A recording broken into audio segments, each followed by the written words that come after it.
মহান মে দিবস উপলক্ষে ঢাকার পুরানো পল্টনে সমাবেশ করছেন শ্রমিক কল্যাণ ফেডারেশন। এ নিয়ে আরো জানাতে সরাসরি যুক্ত হচ্ছেন আমাদের সহকর্মী তাইফুর রহমান তহিন। আমরা যুক্ত হচ্ছি। তহিন, মহান মে দিবস উপলক্ষে কি কি আয়োজন করা হয়েছে, মানুষের উপস্থিতি কেমন দেখছেন, বিস্তারিত জানাবেন।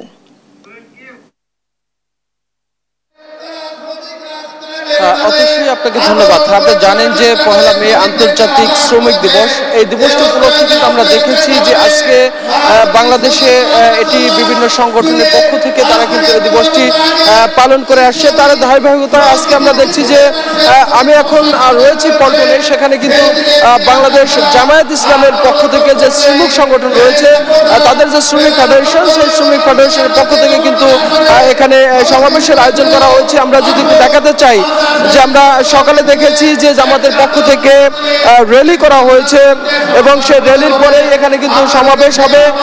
এখন পর্যন্ত এই সমাবেশে কিন্তু জানেন যে এখানে প্রধান অতিথি হিসেবে থাকবেন জামাতের আমির।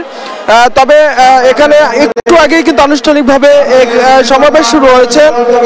যারা বক্তব্য ইতিপূর্বে দিয়েছেন তারা কিন্তু একটা জিনিস বলার চেষ্টা করেছেন যে শ্রমিকের অধিকার প্রতিষ্ঠার জন্যই কিন্তু আসলে এই দিবসটি পালন করা হয়, যেটি বিগত দিনে এই বাংলাদেশের শ্রমিক যারা এই অর্থনীতির মূল চালিকা শক্তি শ্রমিক, তারা কিন্তু প্রতিনিয়তই তাদের যে অধিকার, সেই অধিকার থেকে তারা বঞ্চিত হচ্ছেন এবং বিগত দিনগুলোতে কিন্তু তারা তাদের যে ন্যায্য অধিকার, সেই ন্যায্য অধিকার কিন্তু পায়নি, বরঞ্চ তাদের উপর নির্যাতন এবং তাদেরকে শোষণ করা হয়েছে এমন অভিযোগ তারা করেছেন।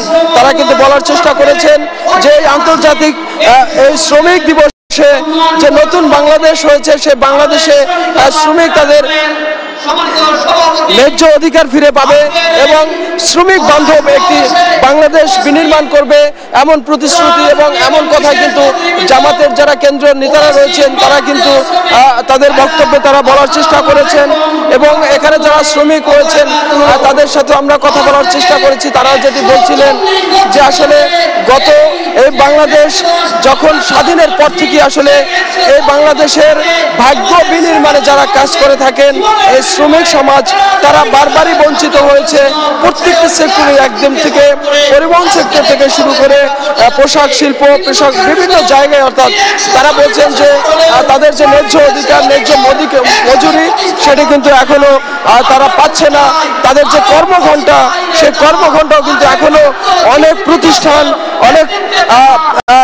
অনেক সংগঠন প্রতিষ্ঠান কিন্তু তারা কিন্তু সেটি ন্যায্য তাদের যে দাবি এবং তাদের যে কর্মঘণ্টা সেটি নিশ্চিত করতে পারেনি, যে কারণে তারা বারবার চেষ্টা করেছেন এই যে আন্তর্জাতিক এই শ্রমিক দিবসে তারা তাদের ন্যায্য অধিকার এবং এই শ্রমিক দিবসে তাদের যে ন্যায্য মজুরি সেটি যাতে নিশ্চিত হয়, সেই লক্ষ্যে কিন্তু তারা চান যে যারা এখানকার মালিক রয়েছেন এবং শ্রমিক সবাই মিলে একটি সুন্দর বাংলাদেশ বিনির্মাণ করার জন্যই কিন্তু এই আন্তর্জাতিক মাতৃদিবসে তাদের এই লক্ষ্য হওয়া উচিত এবং তারই এই যে শ্রমিকের অধিকার নিশ্চিত করার জন্য জামাতে কাজ করবে, এমনটাই কিন্তু তারা দাবি করছেন।